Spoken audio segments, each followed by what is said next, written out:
right, good morning, everybody. Good to see you. Thanks for getting together a couple minutes before schedule. Appreciate you being with us. Obviously, want to talk about the role of the athletic program in our upcoming With Illinois capital campaign. A lot of you have been paying attention. You saw here a couple weeks back, we had the announcement of our new university-wide capital fundraising campaign. The goal is $2.25 billion here for the University of Illinois at Urbana-Champaign. It's a campaign that runs through 2022. I'd be delinquent. Some of you might have seen on Twitter last thing. It was Friday. Had the chance to join our College of Business. Obviously, I'm a very proud alumnus of our College of Business. Had a chance to be at the public event celebrating the new gift from Larry and Beth Geese to name our College of Business the Geese College of Business. $150 million gift.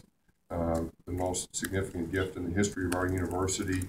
I think it's a great example of what can happen when you find people who share a vision for excellence. It was exciting for me to stand there and listen to Jeff Brown, to listen to Larry Geese, to listen to our chancellor talk about having a pretty audacious goal, which is to build the greatest college of business in the world.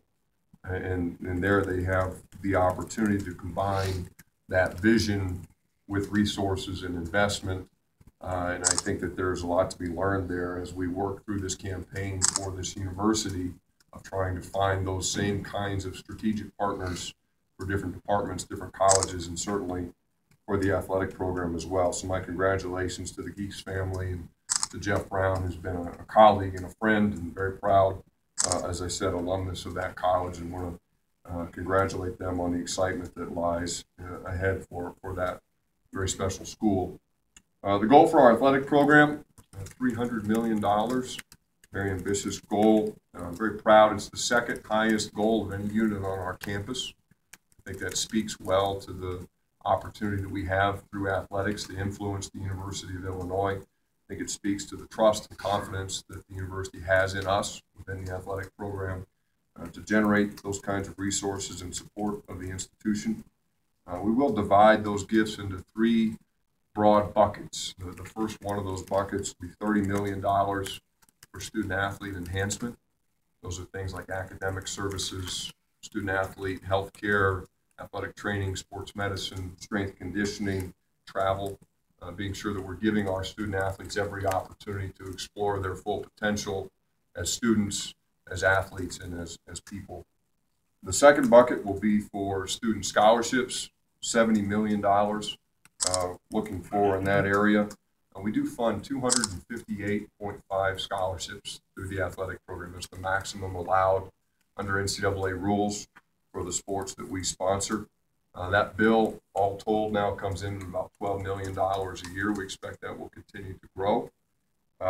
We do pay full boat, if you will, to the university for every scholarship that we fund. So if we have an in-state student, we pay in-state tuition. If we have an out-of-state student, we pay out-of-state tuition. International student, international tuition, any differential tuitions that might be charged by their respective colleges, we pay that as well. And so we ultimately, of that $12 million scholarship bill, we're funneling nearly $9 million directly back to the university in the form of tuition payments, fee assessments, and on-campus room and board.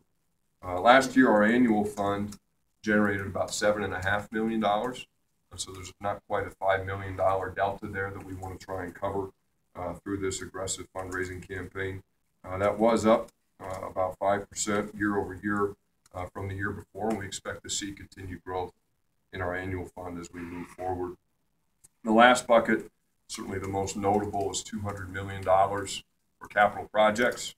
It's no secret that we have a number of facility efforts underway.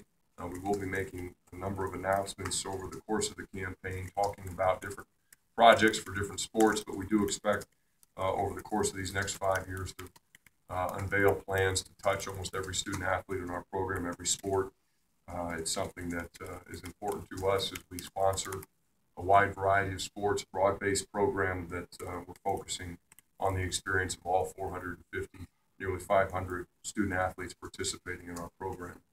The centerpiece of that capital project effort is the Football Performance Center, something that we've talked about in this setting on a few different occasions.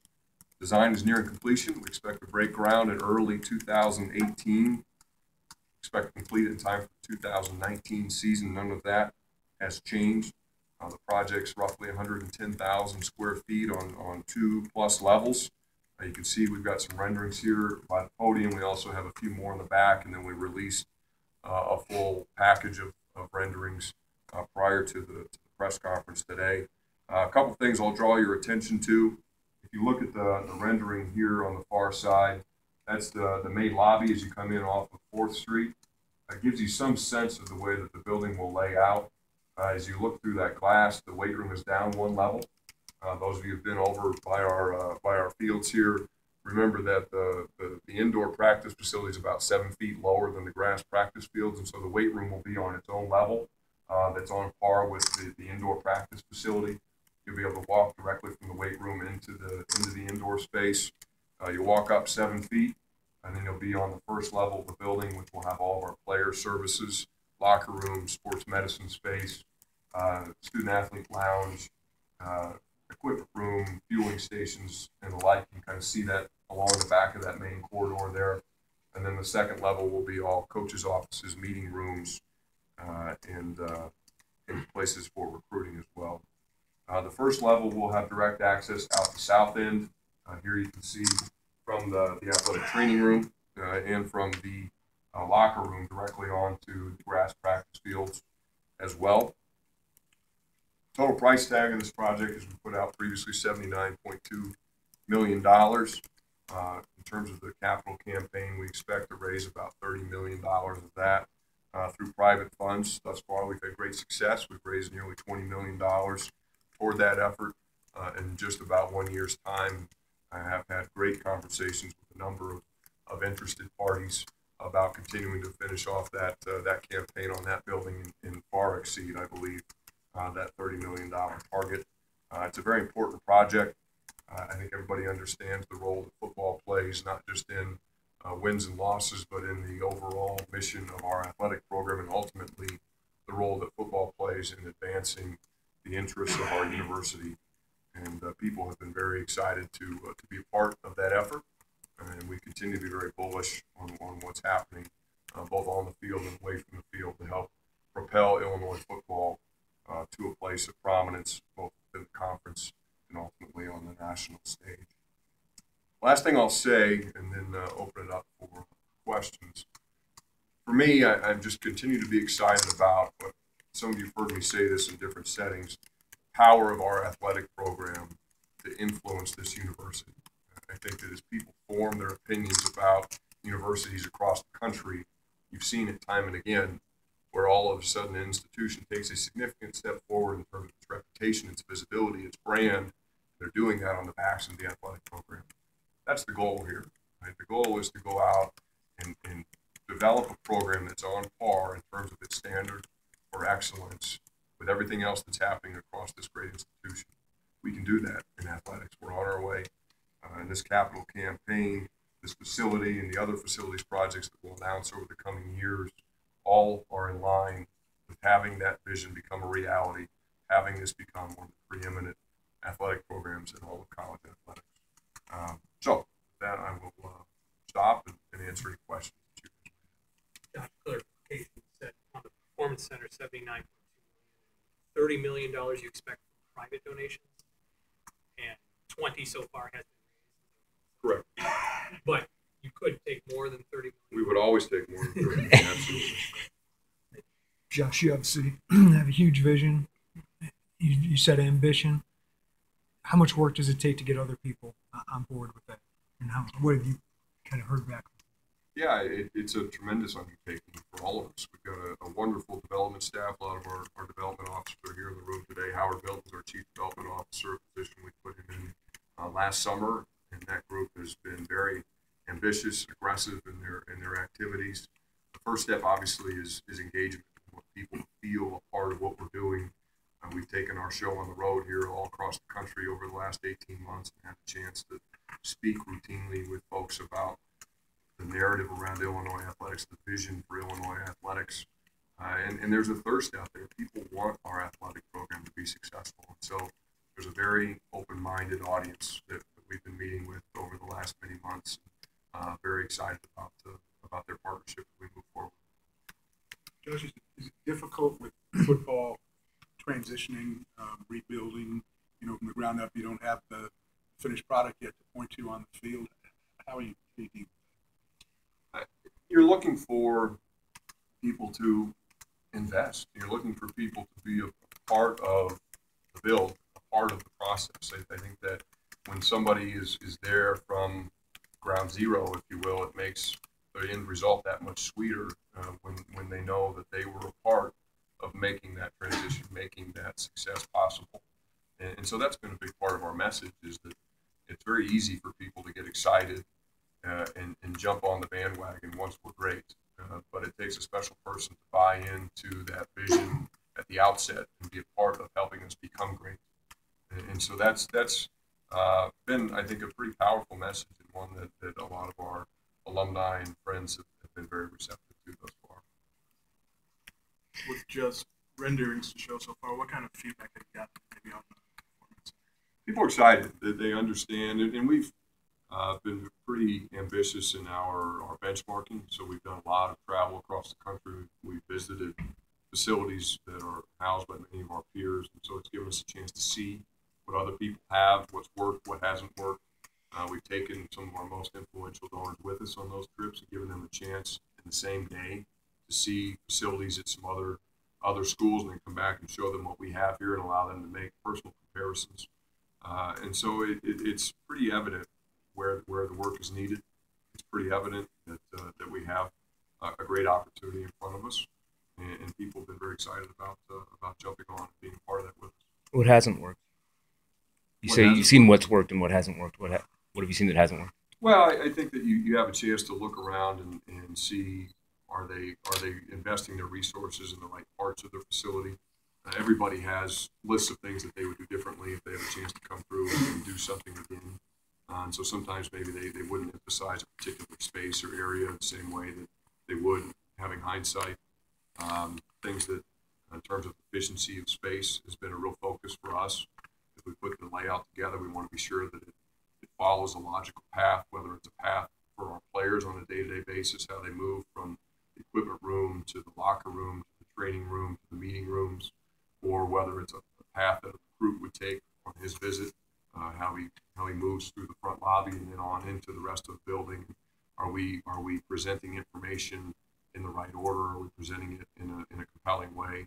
And so you're able to see things that at the other schools, again, whether it's in terms of efficiency, whether it's in terms of their recruiting presentation, whether it's in terms of the spaces that they've emphasized, that we may do a little bit differently as we go forward.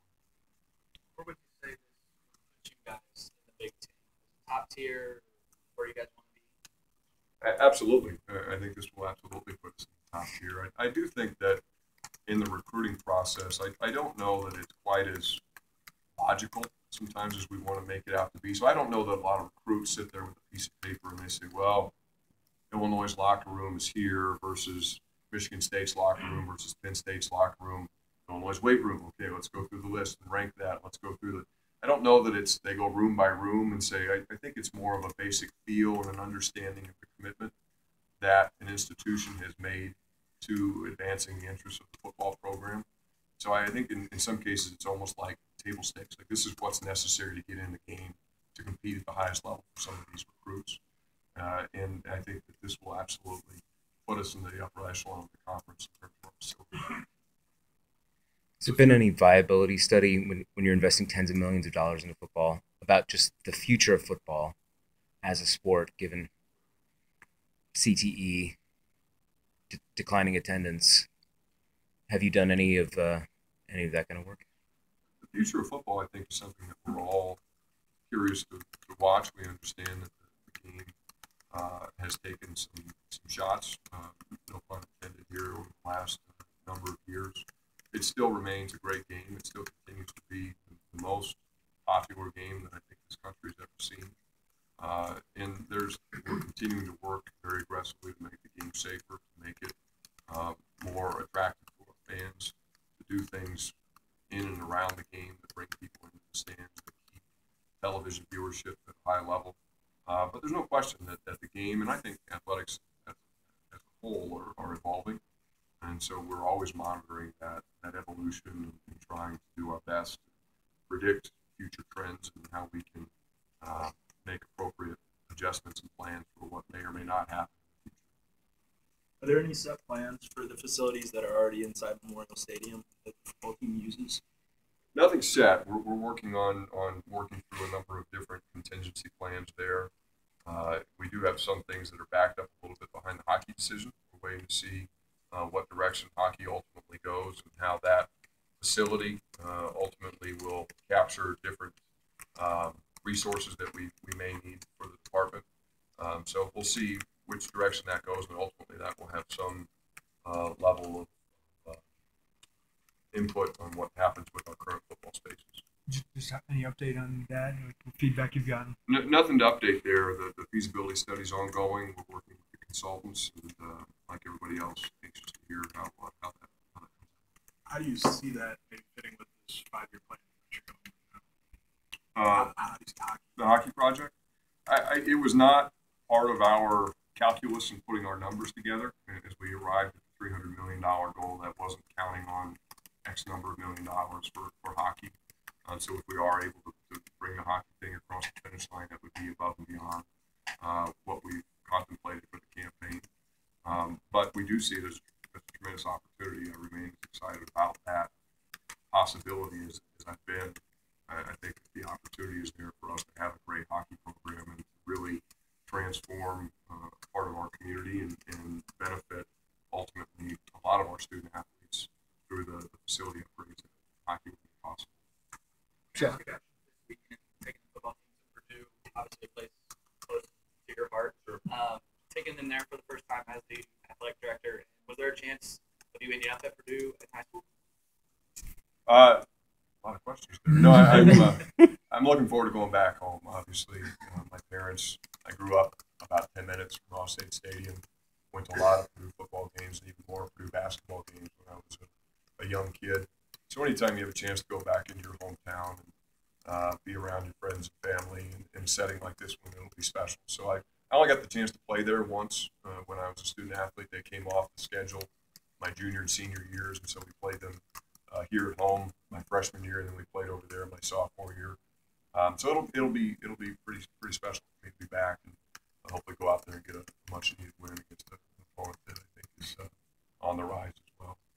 In terms of opportunity, yeah, I did. I had the opportunity to go to Purdue when I was in high school, and like a lot of kids, I think I wanted to try something a little bit differently. I didn't know a lot of people who had ever gone to Illinois. Not a lot of people, I think, would describe Illinois as exotic, but I had the chance to cross the state line and go someplace where a lot of people from my hometown anyway hadn't gone. So it was a bit of an exotic location for me and just a great fit. Josh, other projects you mentioned might be part of this 5-year plan. Can you speak yet to what might be on the top of that list? I know hockey is maybe not, but the other sports you said you want to touch all of them. Can you speak to what the priority could be? No, I think that would be speculation at this point. We have a lot of projects that we've put together that some of it will have to do with finding necessary money. Obviously, as we work through a campaign like this, it's trying to match donor interest with programmatic opportunity. And so sometimes you have a group of projects maybe in your top 5, and then if all of a sudden you're able to identify a donor and a financial opportunity, that might move it up to the top of the list. So I think it'd be premature at this point to put any project out there. And is the south end zone and anything on the east side, is that still a possibility too? Oh, absolutely. No question that we want to continue to make sure that we're maintaining this incredible facility. We're coming up with the 100th birthday of Memorial Stadium in 2023, and it would be great if we were able to put some plans together to get the final pieces of that project in place prior to that. But you never know. There's a lot of moving parts there. Certainly, we need to do right by this great building. Time for Josh, do you have a donor significant enough with this project to include naming rights? We hope to before it's all set. Just the coaches have talked about trusting the process, and even that they say that's difficult. Just what about you? Is the guy who's trying to start all this? What's this been like for you? It's easy in the summer. We looked in the crystal ball and see, look, we've got a young roster. We've don't have a lot of experience.